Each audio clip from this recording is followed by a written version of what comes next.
So today I'm working on this Whirlpool Duet front-load washing machine. Not sure how old it is. Probably 10 years at least. 8 to 10 maybe. It seems to be working fine for the most part. The problem is it starts shaking violently towards the end of a spin cycle mostly. So did some checking. There are a few things that it could be. Here I got the cover off. Got some springs right down in there. One on each side.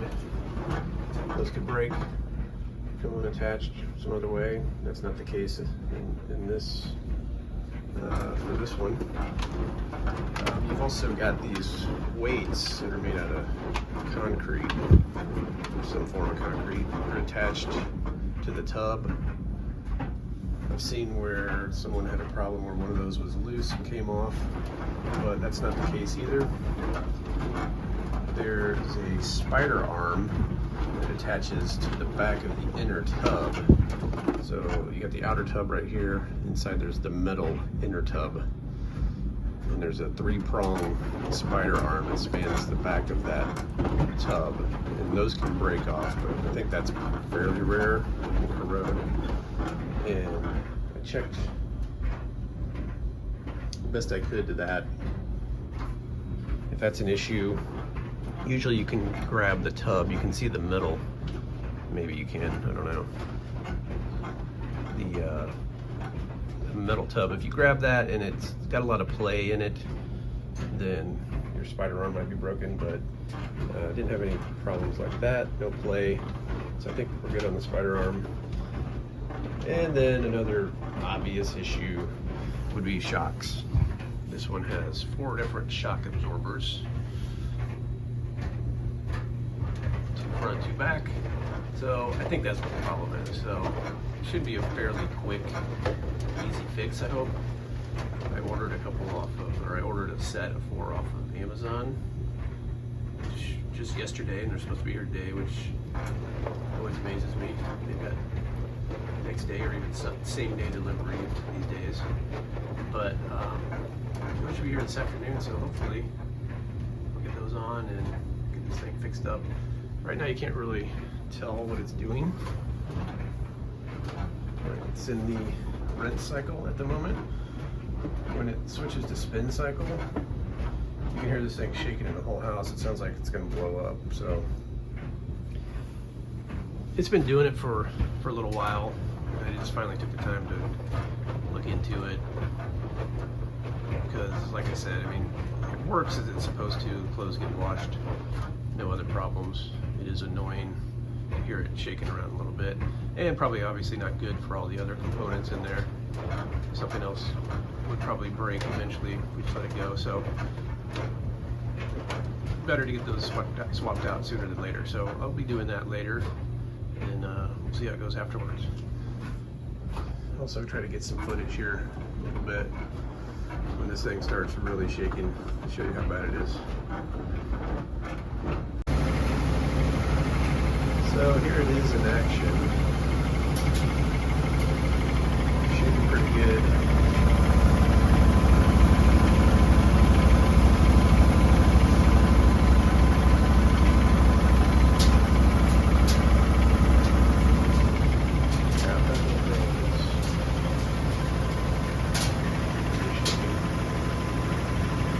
It's actually hard to tell on this camera because it has anti-vibration technology built in, so you can't really see the whole thing shaking. It's kind of crazy. Close up, making it. Gotta make it close as we get. The harder it has compensating. Harder having it has compensating for the shaking. Yeah, the thing actually doesn't look too bad.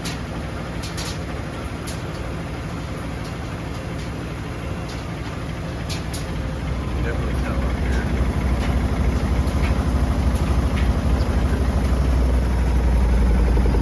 So here goes.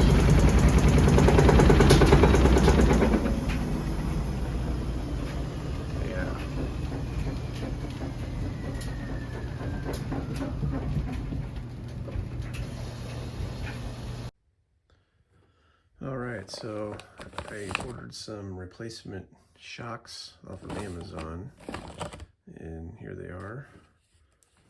So this is what will be sticking on there.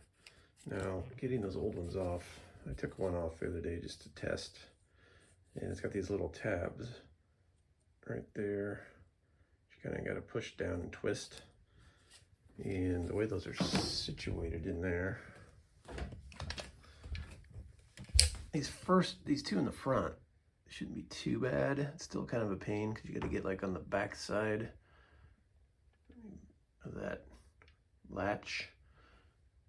Same with that one. Now those ones in the back though, those are going to be a pain, I think. So anyway, that's what I'm going to do now, and we'll come back when they're on. All right, I got the first shock off, and this is proving to be way more difficult than I was hoping, unfortunately. So there's the other one there. I got the top off, but the bottoms go into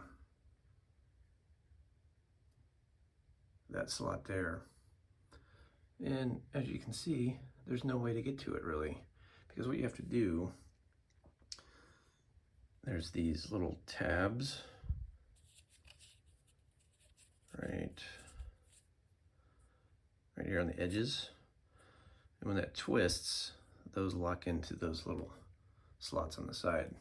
So what you really need to do is like pull up on these tabs on both sides at the same time as you're twisting to get it out, and there's literally no way to do that right here. So way to go, engineers. You really screwed anyone working on these things. Now there's probably some sort of special tool that makes this real easy that they use at the factory, but I don't have that. So the other problem I have is I'm kind of resulting to brute forcing this. As you can see, this one I had to break one of those tabs off.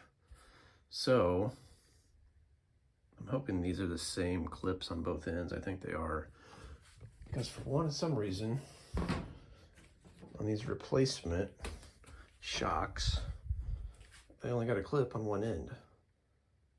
So I don't know if it's supposed to be that way. Make sure they're not extras in there. No, they're all that way. So I'm not sure what's up with that, because that's what you get for getting discount shocks on Amazon. So what that means is I have to reuse at least one of those clips on the old one, so I can't break them all. So after about 30 minutes, I finally got one off, and the others should go quicker, I hope. I resorted to trying to even split the top unit from the base to try to get to it from underneath, but even then there's no way to really get to the clips down there. So, and these front ones are bad enough, those back ones are going to be a huge pain in the ass. So here we go, we'll see how it goes. All right, so I've resorted to brute forcing these things out of here. There's really no other way. So since I need to save one of these clips at least per shock, I'm being as gentle as I can with the tops, and then the bottoms are harder to get because they're in that sheet metal and there's just no play at all. And those little tabs get really hung up on those edges. So this one I got the top off fairly easily. This one I just had to snap it. Both of those clips broke off on that one. So that was one of the back ones. So I got 3 off, 1 to go, and then it should be pretty easy to get these back on, I think. All right, so I got them all out, and yeah, I had to break pretty much every one, but I did have 4 good clips, so I put those back on here, and these other ones, these are ready to go, and I've already got one back in. So yeah, putting them in is pretty easy, so this should go pretty quick. Get the rest of these. All right, so all 4 are officially in now.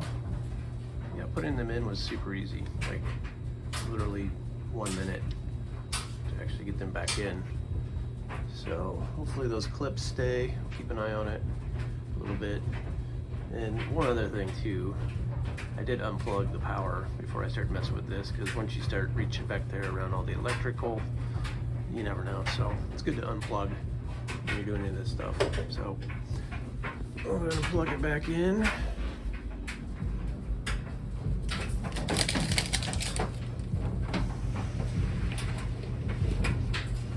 And we'll see how it goes.